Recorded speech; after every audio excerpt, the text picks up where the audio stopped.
rapaz, tenho certeza que você quer mexer com isso, porque você deve achar pouco material, né? Achar muita coisa para pesquisar, né? Não, mas eu gosto dessa matéria e tal, e ele, enfim, se dedicou bastante, foi ao longo de toda a pesquisa dele, ele foi sempre muito dedicado. Nós tivemos pelo menos 2 reuniões, nos oficiais, pelo menos 2 que eu me lembro, e todos os apontamentos que eu fazia, ele prontamente acertava, ia atrás, tentava fazer os ajustes, enfim, foi bastante dedicado ao longo de toda a pesquisa.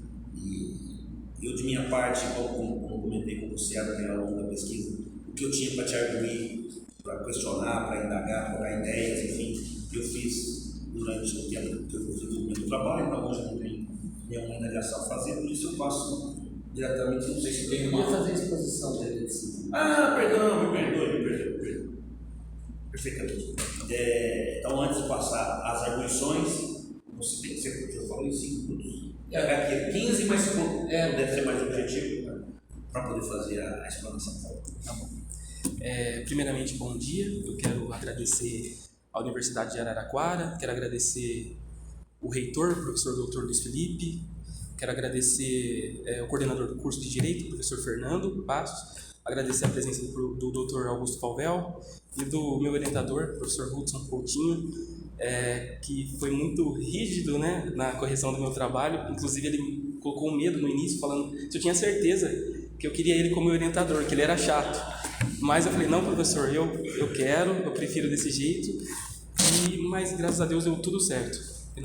Bom, o meu tema é responsabilidade civil da inteligência artificial, indenização em caso de veículos autônomos. A pesquisa partiu do seguinte problema. Boa parte da atividade humana, hoje em dia, encontra-se a presença da inteligência artificial. Hoje, a gente encontra algoritmos inteligentes que possuem base de informação e capacita máquinas a tomarem decisões no lugar do ser humano. Aí levanta um questionamento. Caso um robô ou um carro autônomo causar um acidente, quem responde civilmente? A fabricante? O desenvolvedor por trás da inteligência artificial? Ou o condutor do veículo? O carro autônomo já é uma realidade, principalmente nos Estados Unidos, na China, na Alemanha, inclusive São Carlos. Pesquisadores da USP já testaram um carro em 2012 nas ruas de São Carlos, um carro autônomo. A Organização Mundial da Saúde divulgou dados alarmantes em 2021, informando que 3,5 mil pessoas morrem diariamente em decorrência de acidentes no trânsito. Isso equivale a 1,3 milhão por ano. Trazendo esses dados para o nosso contexto, o Ministério da Saúde divulgou em 2021 que o Brasil registrou em 2021 33 mil acidentes em decorrência do acidente do trânsito. Então, o carro autônomo surgiu com a proposta de diminuir o acidente no trânsito, diminuir o congestionamento e o impacto ambiental. Então, o trabalho tem o objetivo, na verdade, né, de analisar quais são as propostas sugeridas pelos estudiosos a respeito da responsabilidade civil envolvendo carros inteligentes. Para tanto, o primeiro tópico se preocupou em conceituar o que é responsabilidade civil contratual, extracontratual, responsabilidade subjetiva, objetiva, os pressupostos da responsabilidade civil. A seguir, o segundo tópico trouxe o conceito de inteligência artificial, a história por trás do surgimento da inteligência artificial, o conceito de carro autônomo, o funcionamento do carro autônomo e os primeiros acidentes registrados na história envolvendo carros autônomos. Ato contínuo, o terceiro tópico fala da legislação internacional, falando sobre a preocupação dos acadêmicos, né, no âmbito internacional, sobre o avanço da tecnologia e do avanço da inteligência artificial e a falta de regulamentação. Nesse sentido, em 2017, o Parlamento Europeu editou uma resolução com ideias para que os países membros da Europa regulamentassem a inteligência artificial.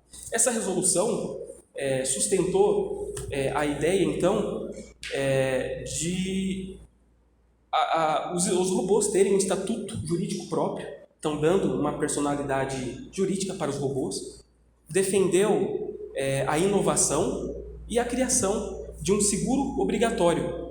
Esse seguro obrigatório, então, ficaria responsável em indenizar vítimas que se envolvem em acidentes com carros autônomos. Esse capítulo também, que trata da legislação internacional, informou também, né, que a Alemanha saiu na frente nessa corrida e foi o primeiro país a regulamentar o tráfego de carro autônomo na automação nível 4. Nesse nível, o carro já tem autonomia para dirigir e o usuário pode sentar atrás, no banco, tomar um café, ler livro, jornal, até tirar soneca, segundo os pesquisadores. Por fim, o último tópico fala da responsabilidade civil da inteligência artificial em carros autônomos. É um tópico que trata especificamente sobre o assunto. Embora alguns pesquisadores defendam que os robôs devam, né, responsabilizar pelos seus atos, é oportuno observar que o Código Civil e o Código Brasileiro de Trânsito punem somente a conduta do ser humano. Em vista disso, a doutrina sugeriu 5 estratégias para resolver essa solução. A primeira é não responsabilizar. Essa corrente argumenta que acidente do trânsito é uma das principais causas de morte no trânsito. Então, como o carro autônomo surgiu com essa proposta para diminuir o número de acidentes no trânsito, então não deve responsabilizar.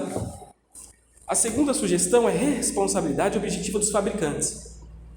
Só que existe uma ressalva, porque se punir a empresa por todo acidente envolvendo o carro autônomo, estudiosos acreditam que vai desestimular a inovação, que é um elemento defendido pela resolução do Parlamento Europeu, bem como pela Constituição Federal, que traz em seu artigo 218, que pede para o Estado promover o avanço científico, a pesquisa e a inovação. A terceira sugestão é responsabilidade por ato de terceiro ou fato da coisa. Seria o proprietário, então, do carro ser responsável pelo dano causado pelo carro inteligente. A quarta sugestão, pecúlio digital, que seria atribuir ao agente inteligente um patrimônio que serviria de garantia para indenizar uma eventual vítima. E por último, o seguro obrigatório com direito de regresso. Esse seguro obrigatório com direito de regresso é a principal solução cogitada pelos estudiosos do assunto. Seria, então, a criação de um seguro obrigatório que fica responsável em indenizar possíveis vítimas de um acidente envolvendo um carro autônomo. Só que aí surgiu uma preocupação. Se um seguro obrigatório fica responsável em indenizar todo tipo de acidente, não vai estimular, não vai fomentar a empresa a investir em prevenção, em métodos de prevenção.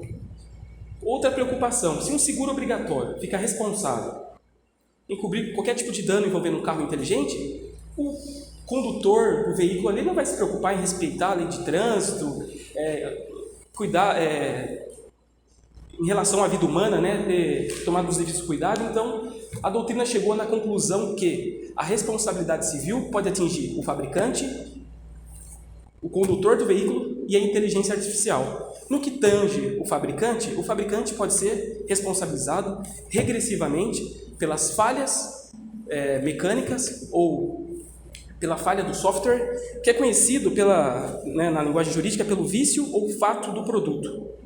O condutor do veículo ele pode ser punido se ele cometer uma falha ali na hora que estiver conduzindo o carro, e a inteligência artificial, por sua vez, será punida quando ela isoladamente tomar uma decisão por conta própria e vier causar um acidente. Essa é a pesquisa ou o trabalho que eu realizei e concluí aqui no ONEA. Bom, obrigado pela apresentação. Há uma ordem ministério, posso? Então, eu gostei muito do trabalho. É um trabalho inédito, é o primeiro que eu me lembro, não ninguém fez esse trabalho do carro inteligente, né? E o que eu senti é o seguinte: o Abner realmente é melhor do que eu pensava, né? Melhor do que eu pensava, não, é melhor do que o trabalho dele. É um único aspecto que eu vou dizer. Porque eu sempre acompanhei o Abner desde o começo da faculdade.